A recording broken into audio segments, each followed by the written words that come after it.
What is happening, boys and girls? This is John LaCroix from Bulletproof Bear, and we are in a series of videos where we are discussing how to use your music legally in your production. And today we are going to talk about exclusive rights versus fair use.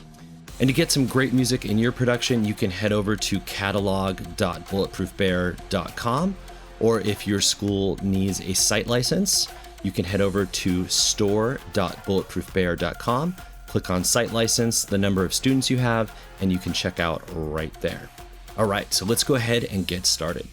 Now, in America, our copyright is regulated by the US Copyright Office. In other countries, copyright is regulated by some different agencies. And the first thing that we're going to look at is our exclusive rights. So if you are the creator of an original work and it is fixed tangible form and can be distributed, you have protection under copyright law. And this is going to be your exclusive rights. So what can you do with these exclusive rights? So you have control over who can reproduce or make copies of the work. You also have control of who can create derivative works. So what is a derivative work? A derivative work is a work that is derived from the original work. Could be slightly altered or changed in a certain way. So as an exclusive rights holder, you also have control over who can create these derivative works. You also have control over who can distribute copies of this work. You also have control over if and how this work is publicly performed. A public performance with respect to music could include being broadcast on a TV show or also on the radio. Okay, so it's not just a thing where you're out there playing at your local club with your band. It includes media as well. The last thing is that you also have control over if and how the work can be displayed publicly. So you can see that Section 106 gives the creator of an original work lots of exclusive rights. In contrast to Section 106, we have Section 107. And Section 107 is basically exclusions to your exclusive rights. And this is known as the fair use doctrine.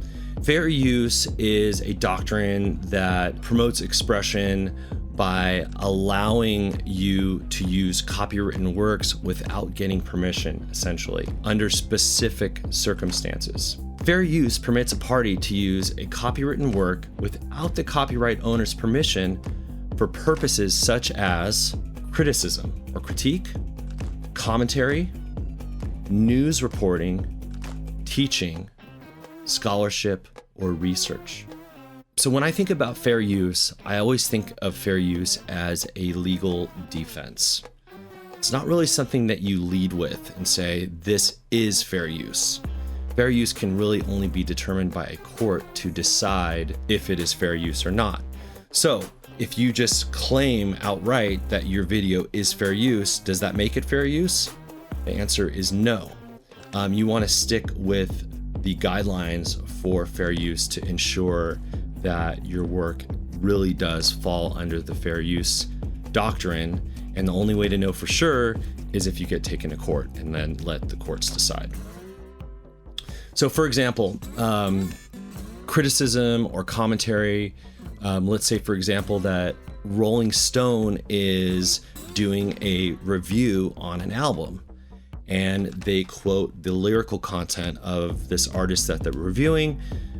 It could be argued that this would be fair use because they're giving a critique or a commentary on this album and therefore they are publishing the lyrics without permission. Another argument for fair use would be education or teaching. So let's say that we were in a classroom environment and we were passing out a piece of music to practice some music editing skills on, and this environment is just in the classroom, you could argue that that would be fair use. But the minute that I put this on an open server that's available to the entire school, Or for example, if I showcase this work to the public or put it on YouTube, then this could fall out of fair use. So the takeaway with fair use is to never assume that is fair use and always try and get permission from the copyright holder.